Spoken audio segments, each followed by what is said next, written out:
Bonjour à toutes et à tous et bienvenue dans un nouvel épisode du Madiba Learning. Aujourd'hui, on a le plaisir d'accueillir Brieux de Bontrider, expert en gestion d'impact social. Après avoir passé 7 ans sur des sites miniers en RDC, au Sénégal et en Guinée, il va nous partager son expérience et son regard sur les réalités du terrain. Bonjour Monsieur de Bontrider. Bonjour. Est-ce que vous pouvez vous présenter en quelques mots pour les personnes qui ne vous connaissent pas encore ?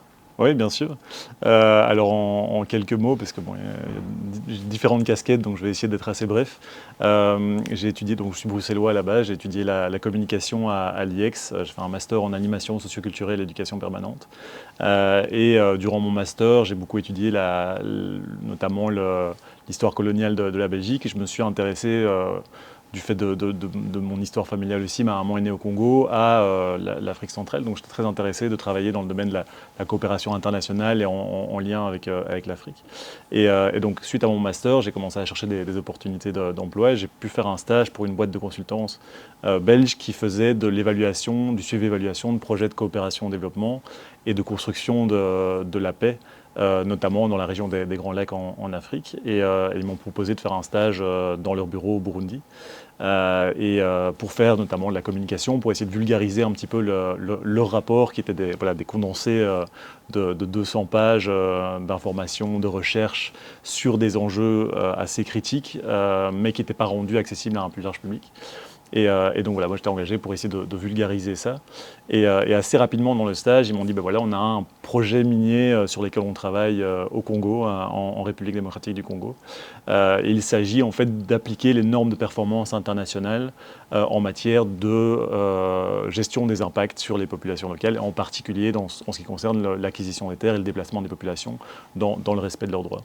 Et moi j'avais fait un master, j'avais fait un stage dans le cadre de mon master justement auprès d'une ONG sur les questions d'acquisition, d'accaparement des terres. Et donc on m'a proposé ça, et j'étais un peu surpris. J'étais là, non, c'est pas possible. Le secteur minier, c'est mal. Mais voilà, en lisant les normes de performance, je me suis dit, pourquoi pas, ça a l'air intéressant, ça a l'air sérieux. Et voilà, donc je travaillais 7 ans dans le secteur minier au Congo, 5 ans au Congo surtout, et pendant 2 ans dans d'autres pays de l'Afrique de l'Ouest plus. Et après ça, je me suis dit j'avais besoin de partager cette expérience de terrain et toutes les représentations que j'ai pu déconstruire en travaillant sur le terrain, et la complexité de la situation sur place que j'avais envie de rendre accessible justement à un plus large public. Et donc j'ai écrit un livre et que j'ai raconté en fait le récit des 5 ans que j'ai passé au Congo à travers les photos que j'ai prises là-bas. Pour essayer un petit peu de changer de regard, d'aider à comprendre la situation sur le terrain. Et après ça, je suis retourné, j'ai continué à faire des petites missions de consultance dans le domaine des impacts sociaux du secteur minier, mais pas que. Je travaillais dans la question de durabilité aussi, avec les entreprises ici en Belgique, pour essayer d'améliorer la traçabilité dans leur chaîne d'approvisionnement. Et puis, plus récemment, à partir de l'histoire de mon livre, avec un collectif d'artistes, journalistes belgo-congolais, on a créé une sorte de pièce de théâtre interactive. On appelle ça une expérience sociale. Et l'idée, c'est de ramener ce sujet de l'exploitation minière, de la réalité des communautés qui sont impactées par des mines, que ce soit au Congo ou ailleurs dans le monde, de le ramener ici en Belgique et se dire en fait ce qui se passe là-bas, ça nous concerne, et inversement, ce qui se passe ici, ça concerne là-bas, etc. Et comment, à partir de cette compréhension, est-ce qu'on peut agir en tant que citoyen mondial. Voilà. Et donc là, c'est ce qui m'occupe beaucoup maintenant. Je travaille aussi en parallèle sur la réalisation d'un film sur la fermeture des mines de charbon en Ukraine. Voilà. Ok. Et justement, si vous savez nous expliquer pourquoi le cobalt est si recherché dans l'industrie technologique aujourd'hui ? Alors le cobalt est recherché surtout il est très utilisé dans la fabrication des batteries. Alors je suis pas un ingénieur, donc je ne pourrais pas dire exactement quel rôle et quelle propriété il a, mais je pense que c'est lié aussi, c'est un métal qui peut se chauffer très très fort et donc qui permet une certaine résistance à l'inflammation des batteries. Et donc il est utilisé dans les batteries de tous les appareils électroniques, téléphones, ordinateurs, tout ce qui contient une batterie, et en particulier évidemment les voitures électriques qui dirigent un petit peu la demande actuelle mondiale pour le cobalt. Alors il faut savoir que le cobalt, c'est souvent un sous-produit d'un autre métal dans le minerai.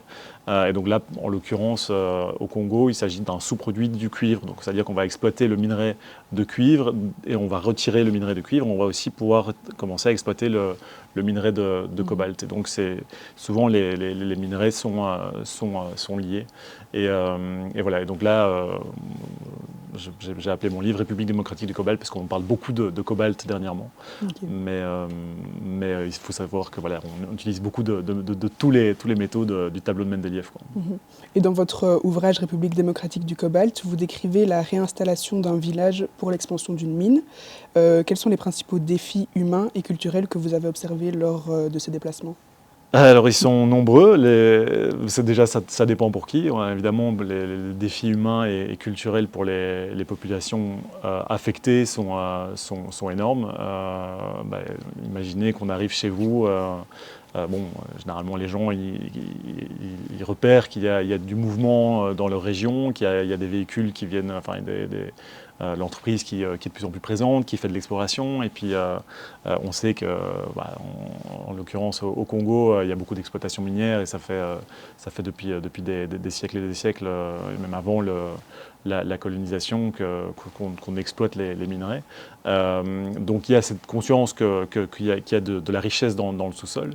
Mais toujours est-il qu'on n'imagine pas qu'un jour on va être affecté par une entreprise minière qui va nous demander d'être réinstallé. Donc le choc est là assez violent quand on apprend ça, et je pense que tout le monde peut se représenter ça. On s'imagine chez soi tranquillement dans son bain ou dans sa chambre, et puis on entend du bruit dehors, et en fait on nous rassemble pour venir nous annoncer qu'on va devoir être déplacé. Donc il y a ça, et en particulier dans un contexte comme celui-là, où les populations dépendent beaucoup de la terre, parce que ce sont beaucoup des agriculteurs, de plus en plus aussi de personnes qui vivent de l'exploitation artisanale. Donc ça génère évidemment des tensions entre l'entreprise, la mine industrielle, et l'exploitation à petite échelle artisanale. Et alors, voilà, donc les gens qui dépendent de la terre, qui dépendent de l'agriculture, ça veut dire qu'ils vont être impactés dans leur mode de vie.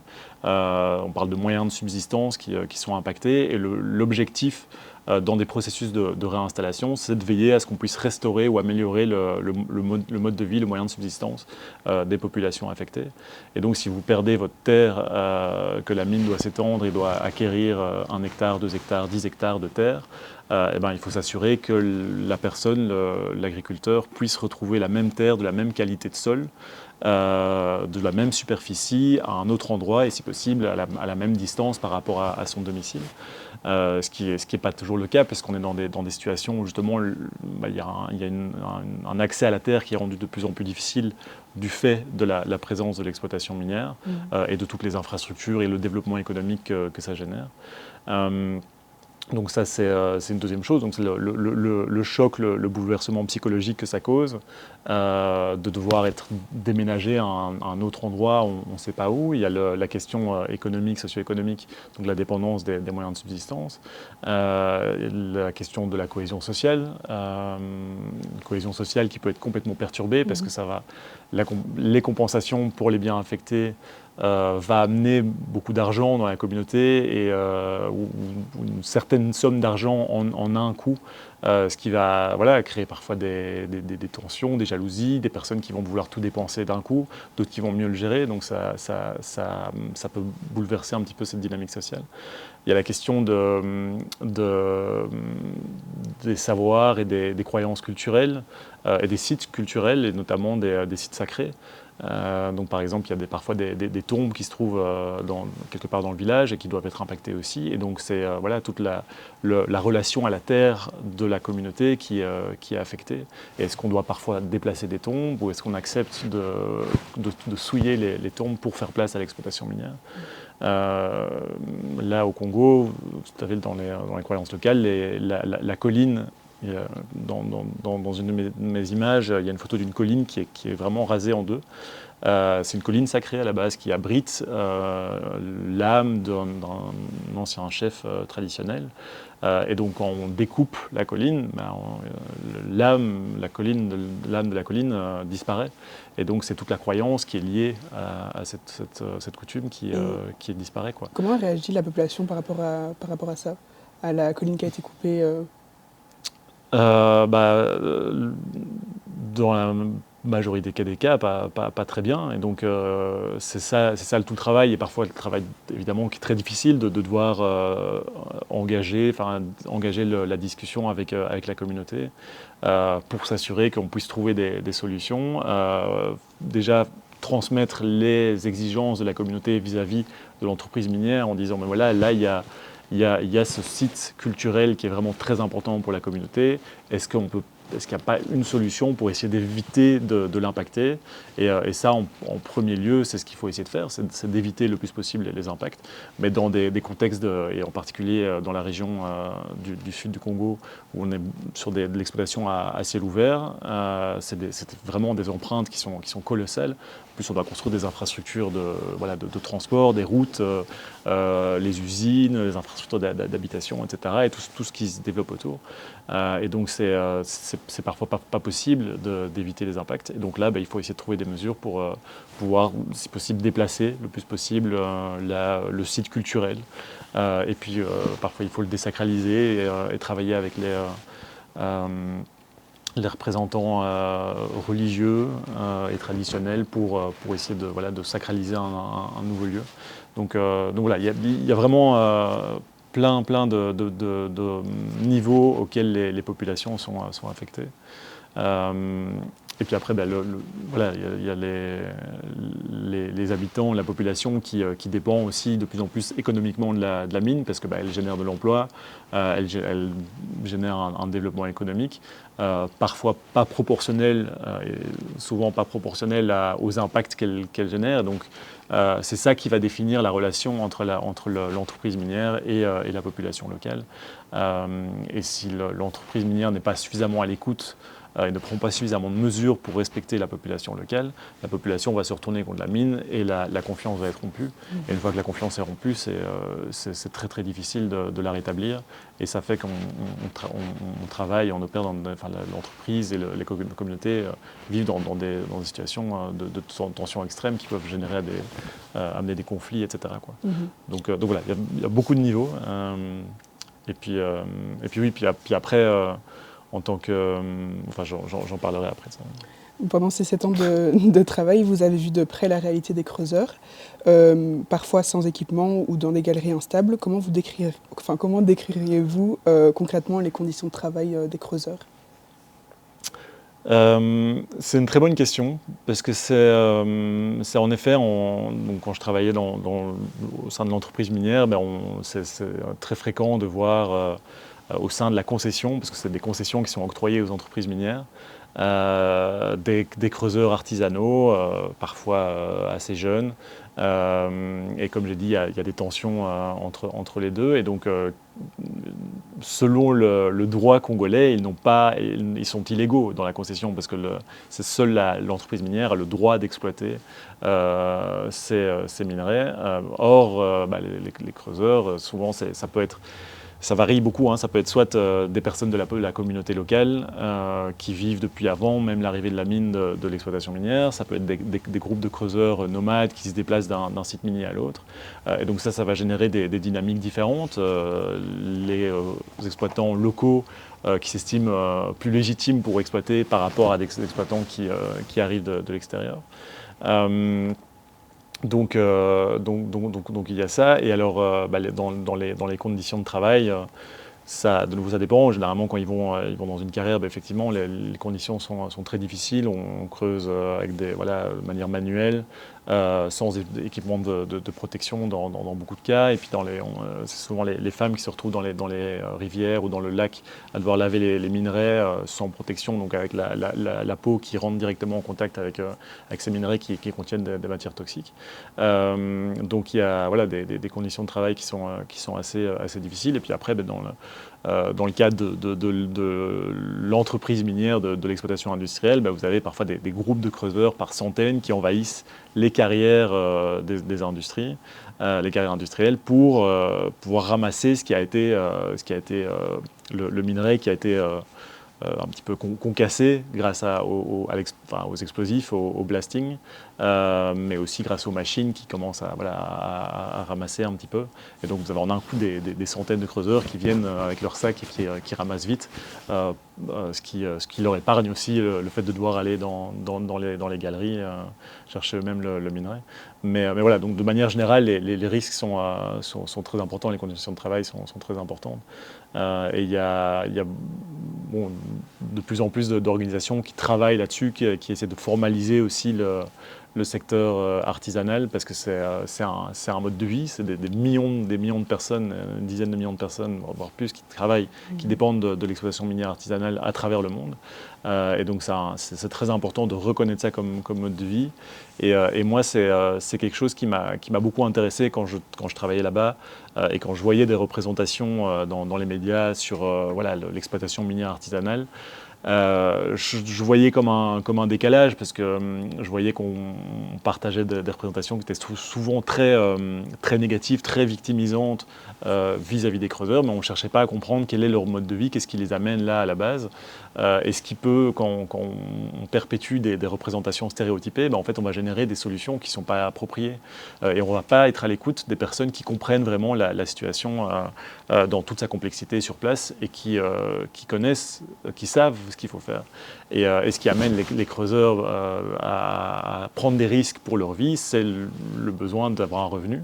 Et parfois c'est un revenu de l'exploitation artisanale qui est plus élevé que le revenu, est plus régulier, plus certain que les revenus que peut procurer l'agriculture, par exemple.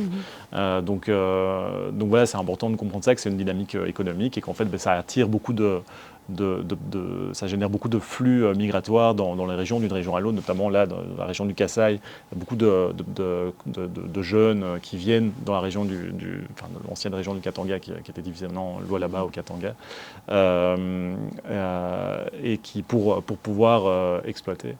Et donc c'est important de travailler avec eux, et de ne pas considérer que c'est un problème externe auquel on va venir apporter une solution externe, quoi. Et voilà, donc il y a beaucoup de choses qui se font, beaucoup d'organisations qui visent justement à essayer d'améliorer les modes de production, les conditions de travail, essayer de sortir le plus possible les enfants des mines, et leur permettre de travailler, d'aller à l'école, etc. Et je sais pas, je pense par exemple à l'affaire Cobalt Alliance qui fait un super travail par rapport à ça, quoi. Est-ce que le gouvernement congolais a une grande marge de manœuvre dans la gestion du cobalt face aux multinationales ? Grande marge de... Alors bon, là on rentre dans les questions plus de gouvernance. Je ne suis pas un expert en gouvernance, et je recommanderais plus de contacter une organisation comme Resource Matters, qui fait un super travail par rapport justement à la gestion, à la transparence, à la traçabilité dans le secteur minier, et le secteur de l'énergie, qui est aussi très dépendant du secteur minier au Congo. Mais de manière générale, je dirais que le gouvernement a une marge de manœuvre, qu'il y a beaucoup d'acteurs publics du gouvernement qui s'activent pour essayer, au Congo, pour essayer d'améliorer les conditions, de faire en sorte que les revenus puissent bénéficier davantage au Congo qu'aux entreprises étrangères, pour essayer d'améliorer la gestion des impacts sociaux et environnementaux. Mais voilà, après, ça reste un climat de compétition internationale, avec une fluctuation du prix du métal qui est très déterminant sur sur les conditions d'exploitation, avec évidemment un système de corruption qui est très fort, et qui a un gros problème. et qui est très difficile aussi à déconstruire parce qu'en fait c'est comme c'est presque normalisé d'une certaine manière et donc voilà c'est difficile de changer une norme comme dans toute société quand les choses sont normalisées et voilà donc il y a ce problème-là, il y a la question de la compétition internationale avec des enjeux géopolitiques autour de l'exploitation des ressources, avec des puissances, la Chine, les États-Unis, la Russie, l'Union européenne, qui essayent de se positionner avec chacun leur manière de faire et leurs avantages. Et donc ça joue évidemment sur la gouvernance, mais le gouvernement congolais a une marge de manœuvre bien sûr sur sur peut-être les prix aussi. Enfin non, il ne gère pas les prix, mais il peut essayer d'influencer les prix en faisant des accords. Par exemple, là j'ai lu récemment que le gouvernement congolais avait essayé de mettre de stopper la vente de cobalt pour pouvoir faire remonter le prix. Mais voilà, là je rentre dans des enjeux économiques et ça c'est moins mon domaine. Ouais. Dans votre ouvrage, vous évoquez aussi les conséquences environnementales de l'exploitation minière, notamment les émissions de CO2 et la pollution des eaux. Quelles mesures concrètes pourraient être mises en place pour atténuer ces impacts ? Oui, alors les impacts environnementaux sont gigantesques. Il y a un truc que je recommande de faire à toute personne qui regarde, c'est de regarder les images satellites, d'aller sur Google Earth et vous avez accès à toutes les images satellites de partout dans le monde. Et vous allez vous balader à travers depuis le ciel dans la région du Congo et vous voyez, il y a même moyen de faire un petit historique. De l'évolution des images satellites depuis les 10, 15, 20 dernières années. Et vous voyez vraiment l'évolution de l'empreinte des sites miniers. Et ça vaut de nouveau pour le Congo comme pour bien d'autres régions dans le monde, parce que l'exploitation minière, on parle de plus en plus du cobalt du Congo, mais il y a plein d'autres minerais au Congo et il y a plein d'autres exploitations de beaucoup de minerais dans beaucoup de pays du monde. Mais donc pour revenir sur les impacts environnementaux, c'est évidemment directement l'impact lié à l'empreinte qui grandit de la mine, et donc tout ce qui est de déforestation, génération de déchets, parce que le secteur minier est un des secteurs, ou le secteur qui génère le plus de déchets, parce qu'il faut savoir qu'en fait le métal qu'on retrouve à la fin dans les téléphones, dans les batteries, etc., n'est qu'une fraction de la matière qui est extraite, quoi. Et c'est de l'ordre de 0,01 gramme, 1% à 1 ou 2% pour certains minerais. Et au plus on extrait, au plus la concentration du métal dans le minerai est moindre dans la matière, dans la roche qu'on extrait, quoi. Parce que en fait on a exploité déjà la partie la plus dense en métal depuis les 50 dernières années. Et donc là il faut aller creuser de plus en plus loin et puis extraire de plus en plus pour pouvoir récupérer une proportion moindre, quoi.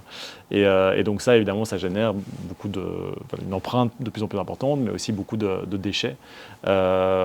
Aussi la pollution de l'eau, il faut beaucoup d'eau, beaucoup de ressources, beaucoup d'énergie pour pouvoir concasser ce minerai en fine poudre, et puis avec de l'eau, avec des produits chimiques, on va mélanger ça pour pouvoir... il y a différentes méthodes de séparation du métal du minerai. Mais là, en l'occurrence, on utilise de l'eau et des produits chimiques pour faire la séparation. Et puis on se retrouve avec cette sorte de boue qui inclut des produits chimiques, les produits toxiques qui se retrouvent dans le minerai initialement, des résidus de minerai.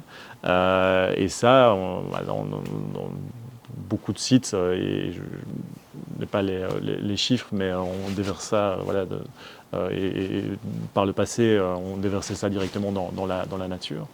Maintenant, quand même, de plus en plus, on a tendance à mettre une sorte de bâche, donc de faire un grand, ce qu'on appelle un tailing storage facility, donc c'est une sorte de grand bassin dans lequel on rejette les résidus miniers pour voilà, éviter que ça rentre en contact, cette eau, cette boue polluée rentre en contact avec la nappe phréatique, avec le sol, etc., ce qui peut avoir des effets dévastateurs pour de nombreuses années, voire siècles. Et donc ça, voilà, ça c'est une solution. Et puis de plus en plus, je commence à voir qu'on développe des manières de recycler, de filtrer ces eaux boueuses pour pouvoir déjà récupérer la matière qui reste, qui est intéressant dans ces résidus. Et puis pour pouvoir voilà, séparer et puis se retrouver avec une sorte de forme dure de la boue qu'on peut utiliser pour faire comme matériau de construction ou de remblai, etc. Donc voilà, il y a de plus en plus des méthodes pour essayer de séparer, d'atténuer ces impacts. Mais la consommation d'eau, elle est toujours bien là, la consommation d'énergie, elle est toujours bien là. Les émissions de CO2 du fait des usines ou des énormes engins miniers, elle est colossale. Alors, de nouveau, là, on commence à avoir des solutions d'usines qui sont powered, qui fonctionnent grâce à l'énergie solaire ou des énergies renouvelables. Mais imaginez la quantité de panneaux solaires et d'énergie renouvelable qu'il faut pour faire fonctionner une usine, parce que ça génère énormément d'électricité. Et donc ça génère évidemment de la terre, ça génère des métaux pour pouvoir produire initialement les panneaux solaires, pour pouvoir produire l'usine qui va transformer. Voilà, donc on est un peu dans une sorte de cycle infernal. Et puis oui, on commence à voir des engins miniers, des haul trucks et des grosses machines qui fonctionnent à l'électricité. Mais de nouveau, il faut des batteries, il faut des minerais, etc. Donc voilà, peut-être un mieux, mais je n'ai pas les proportions de à quel point ça permet de diminuer véritablement les émissions de CO2 quand on tient compte de toutes les matières qu'il faut pour faire ces machines. Et puis voilà la réforestation, la déforestation et l'impact sur la faune, sur la biodiversité qui sont très importants. Et ça, on peut essayer de prendre des mesures pour préserver la couche végétale de la terre avant qu'elle soit impactée. Préserver sur le côté, essayer de faire pousser dans des petites serres les espèces endémiques. Et puis une fois qu'on a fini l'exploitation, on referme le site minier, on remet la couche végétale, on replante les espèces endémiques, on essaie de redynamiser la biodiversité. Et donc là, il y a des manières de faire, mais qui coûtent très cher. Et ce qui se passe souvent, c'est qu'en fait, il y a cet engagement initialement au début de la mine, mais une fois que la mine touche à sa fin, en fait, le projet il a déjà été revendu d'une entreprise à une autre, et puis en fait, il se retrouve dans les mains d'une entreprise qui a fait faillite, et il y a le fonds qui avait été développé pour pouvoir, dans lequel étaient déposés les fonds pour la réhabilitation du site minier, qui ne sont pas aussi importants qu'il fallait, ou qui ont été un petit peu dilapidés parce qu'on ne sait pas qui avait accès à ces fonds, etc. Et donc voilà, ça c'est la réalité, et donc c'est ce qui génère aussi aujourd'hui une grosse perte de confiance vis-à-vis du secteur minier, parce que il y a eu beaucoup de promesses, mais pas suffisamment tenues. Donc voilà, avec des impacts environnementaux qui sont désastreux, quoi. Et ça pose la question de l'héritage, et c'est pour ça que je faisais allusion aux images satellites de la région du Congo, qui est en train de se transformer en gruyère, et qui génère un développement économique probablement pas proportionnel à tout ce qui est extrait, mais toujours est-il qu'il est là. Mais on se pose la question que dans 20, 30, 40, 50 ans, quand il n'y aura plus ces terres qui auront été détruites, si on ne fait pas la réhabilitation comme si on s'y engageait, il n'y a plus de ressources à exploiter, il y a beaucoup moins de terres agricoles à exploiter. Et donc, comment on fait pour vivre, quoi. Donc la question de l'héritage, elle se pose maintenant. Et c'est très très important pour éviter justement des conflits dans les années à venir, quoi. Vous l'avez mentionné tout à l'heure, le commerce du cobalt est associé de très près à des conflits armés. Quelle est votre perspective sur cette problématique en RDC ? Alors le cobalt lui-même est, je dirais, pas autant lié au conflit armé que ne l'est le coltan par exemple, ou l'étain ou le tungstène à l'est de la RDC.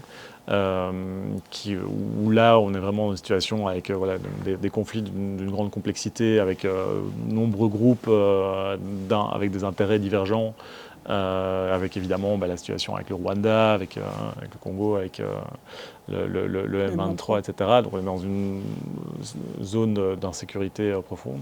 La région donc l'ancienne région du Katanga, donc avec le Haut-Lomami, le Tanganyika, au Katanga et le Lualaba, c'est une région qui est plus stable quand même. Il y a moins voire pas, ou des conflits peut-être à petite échelle dans certaines régions, plus vers le nord. Mais donc l'exploitation du cobalt est beaucoup plus exploitée aussi par des entreprises industrielles. Donc voilà, après tout ça c'est toujours un petit peu lié, il y a des intérêts économiques, privés, géopolitiques derrière, qui vont faire qu'un pays va se positionner d'une manière ou d'une autre en fonction de l'accès aux ressources. Mais ça reste un moyen, et je dirais que l'exploitation du cobalt n'est pas liée directement à la situation des conflits dans l'Est, qui de nouveau sont d'une grande complexité, qui inclut des conflits identitaires, des conflits d'accès aux terres, d'accès aux ressources de manière générale, et pas seulement aux ressources minières, parce que les ressources minières sont une des nombreuses ressources qu'il y a dans la région, et permettent de financer aussi les groupes et leurs intérêts, les intérêts qu'ils défendent. Donc ouais, voilà, c'est quelques mots la relation avec le cobalt. Est-ce que vous pensez qu'un modèle d'extraction minière responsable est réellement envisageable en RDC ? Est-ce qu'un modèle d'extraction minière est même envisageable au niveau mondial ? La question elle est même plus générale. Comme j'ai dit, je pense qu'il y a quelques avancées et, dans la manière de gérer les impacts. Ça reste un secteur qui est extrêmement destructeur et qui consomme énormément d'énergie. Et pourtant, on vit dans des sociétés qui dépendent énormément de ces minerais. Et surtout, effectivement, si on veut sortir des énergies fossiles, on a besoin de ces minerais. Et même si on arrête du jour au lendemain de tous vouloir posséder une voiture et qu'on arrive à mettre davantage de commun, on ne va pas arrêter l'exploitation minière du jour au lendemain. Donc je ne crois pas qu'on peut développer un modèle d'exploitation minière responsable. On peut en tout cas essayer de développer un système moins irresponsable. Et là, il y a déjà beaucoup de choses à faire pour que ce soit le cas. Et il y a beaucoup de personnes qui s'activent déjà dans ce sens-là. Donc oui, il faut continuer, mais il faut surtout, comme je disais, remettre en question notre utilisation de ces ressources. Et je pense que c'est un enjeu clé qui est en train de se disputer actuellement. C'est qu'il y a de nombreuses organisations de la société civile qui disent « Ok, on entend qu'il y a un besoin de ressources, mais que faisons-nous pour sortir de ce système actuel où en fait on extrait, on produit, on jette, on extrait, on produit, on jette, on extrait, on produit, on achète, on veut posséder, et puis en fait on n'aime plus, on jette ». Donc il y a tout ce qui doit se développer autour de ça, la recyclabilité, mais aussi le partage des ressources, quoi. Et comment est-ce qu'on arrive à sortir d'un modèle où on veut tous posséder sa propre voiture, parce qu'il faut le dire, moi je trouve que la voiture électrique c'est super, mais c'est pas super à partir du moment où tout le monde veut posséder sa propre voiture, quoi. Donc une voiture électrique, une voiture thermique, c'est le même problème. La voiture électrique, c'est seulement la solution à partir du moment où on va vers des systèmes de mise en commun, de partage, comme il y en a avec les systèmes de Cambio, etc. On en est loin, hein. Toute la société a développé autour de la possession de sa propre voiture, mais les choses changent, et ça, je pense que ça demande vraiment à tout un chacun d'accompagner ce ce changement, parce que de toute façon, on n'a pas beaucoup le choix, parce que déjà en Europe, on n'a pas toutes les ressources qu'on consomme, et on est face, comme on l'a vu, à des enjeux géopolitiques de plus en plus importants, avec une prédation sur les ressources, avec une spéculation sur des ressources qu'on va pouvoir extraire dans les prochaines années grâce au réchauffement climatique, etc. Donc voilà, donc il y a, je ne sais plus quelle est la question, mais le modèle d'exploitation responsable. Si c'est envisageable ou pas. Ouais, donc non, mais il y a beaucoup de choses à faire, et ça demande à tout le monde de jouer le jeu et de prendre conscience dans quel système on est et quel rôle est-ce qu'on a joué. Ça ne veut pas dire qu'on est fini, mais voilà, collectivement, on peut faire des choses extraordinaires, quoi. Et une dernière question à titre plus personnel. Quelle réaction espérez-vous susciter chez le public à travers vos images, vos récits, votre ouvrage ? C'est une bonne question. C'est le... Je ne prétends jamais avoir la solution, ni dans mon livre. Quand vous lisez mon livre, je crois que je partage plus de doutes que de réponses. Je me questionne constamment moi-même, quel est mon rôle. Quel est mon rôle aussi au Congo. Je suis blanc, belge, je me retrouve à devoir annoncer à des populations qu'elles vont devoir être déplacées. Et même si je fais du meilleur, je donne le meilleur de moi-même et je fais du mieux que je peux, voilà, il n'y a rien à faire. Il y a cette sorte de dynamique qui pose question, quoi. Et c'est à quel point est-ce qu'on est dans une même logique de colonisation, d'exploitation des ressources de l'étranger pour un mode de vie. Et quand je rentrais en Belgique du Congo, j'avais des gens qui me disaient ouais, mais tu travailles pour une entreprise minière américaine, etc. C'est scandaleux. Je fais oui, comme pour les raisons que je vous ai expliquées, l'exploitation minière c'est scandaleux. Mais si moi je fais très attention à ma manière de fonctionner, ma manière de vivre, ma manière de consommer, pour être vraiment en cohérence entre ce que je dis, ce que je fais et ce que je pense. Et donc quand je reviens en Belgique et qu'on me dit ça, je dis oui, mais voilà, il faut voir ce qu'on fait collectivement, qui génère ça. Et je trouve que c'est un peu trop facile parfois de pointer l'autre du doigt. Et en fait, quand on pointe l'autre du doigt, c'est que ça parle de nous. Et donc, je trouve que c'est là où ça devient intéressant, c'est de se poser la question de tiens, je suis énervé par l'autre et je le condamne. Je dis dans mon livre, nous sommes le système que nous condamnons. Ça veut dire que, en fait, on fait tous partie de cet écosystème mondial. Et quel rôle jouons-nous, quoi, et à partir de cet endroit dans la société, qu'il soit tout petit ou plus important, on a un pouvoir d'action, on a des leviers qu'on peut utiliser pour avoir une influence sur notre entourage, sur la société, et poser des questions, et sans affirmer qu'on a la solution, parce que personne sur Terre n'a la solution. On ne sait pas vers où on va, mais on a une vague idée de comment est-ce qu'on y va. Mais voilà, donc je pense qu'il faut... c'est ce que j'essaie de générer avec mon livre. C'est pas... c'est informer, sensibiliser, mais sans passer par une victimisation de l'un ou une culpabilisation de l'autre, mais en se disant, mais en fait, voilà, c'est une réalité dans sa complexité. Il y a des choses, des impacts négatifs qui se passent, et on a tous collectivement une part de responsabilité là-dedans. Donc comment est-ce qu'on fait, comment est-ce qu'on s'active pour améliorer ça, pour eux, pour nous, pour qu'on soit plus serein dans notre mode de vie et dans notre vie collective, et qu'on évite de tendre, comme on est en train de le faire, vers des conflits qui n'ont aucune cohérence, quoi, aucune raison d'être, quoi. Merci beaucoup, ouais. Merci pour votre temps et pour cet échange enrichissant. Et merci à vous d'avoir regardé cette vidéo. Si la vidéo vous a plu, n'hésitez pas à liker la vidéo et la partager autour de vous. À bientôt pour un nouvel épisode du Madiba Learning.